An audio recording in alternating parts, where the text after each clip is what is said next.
two outstanding machines about the same size. Don't really have much riding time on either. My brother just got the machine that I freaking wanted, but I am definitely a Honda guy, no doubt.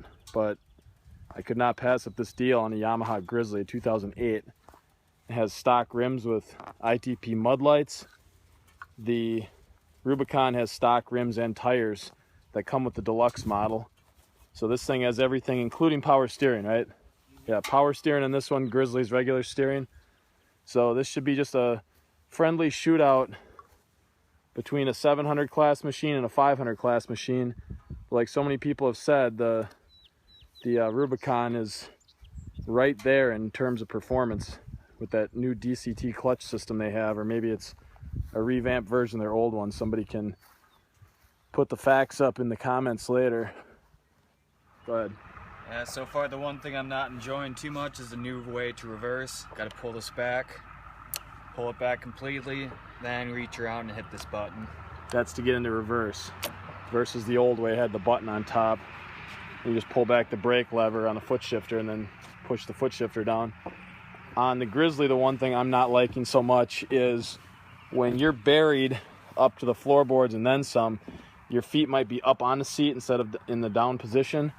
And to shift this thing smoothly, you got to push this front brake, or you can see my toe pushing the foot brake. It also is moving this handbrake. Why on earth would you have the left brake operate the disconnect for the gear shifter? So hold this camera. So you have to like cross over like this way, like left hand, and then shift with your right hand. It's just like, why? Why wouldn't you do that on this brake?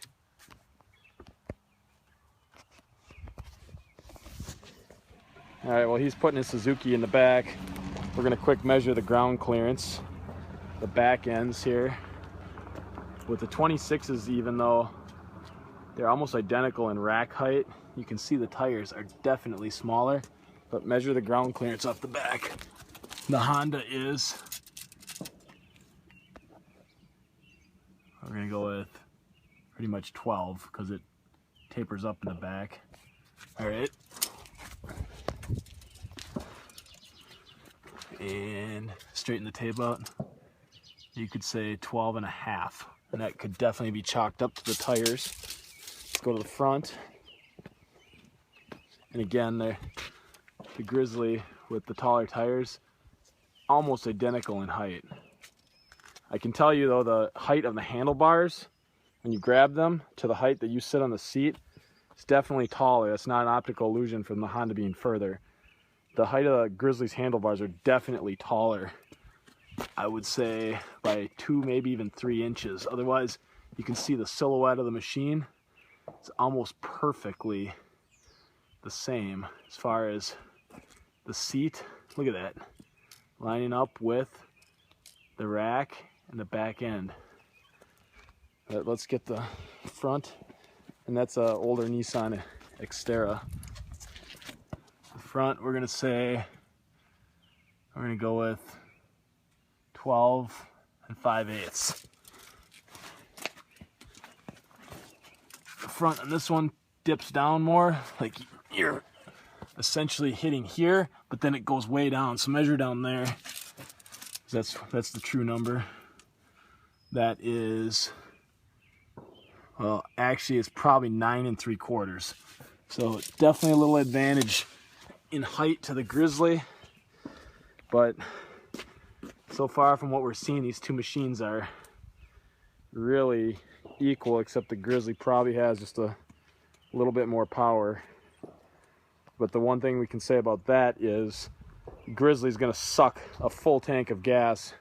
When you're out having fun, you don't always have the option just go get gas wherever you want. You got to bring it with you, which puts more weight on the machine. Say that again, what? With the automatic, try going over some of the moguls. Sometimes it'll shift when you don't expect it's going to shift. All right, we'll try the shifting, but I just tried the power. All right, he's in four-wheel drive and Honda high range.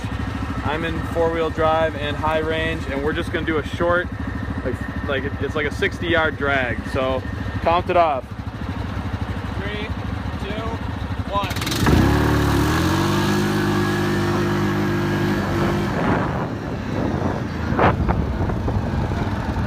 Okay, Grizzly was definitely faster off the line. I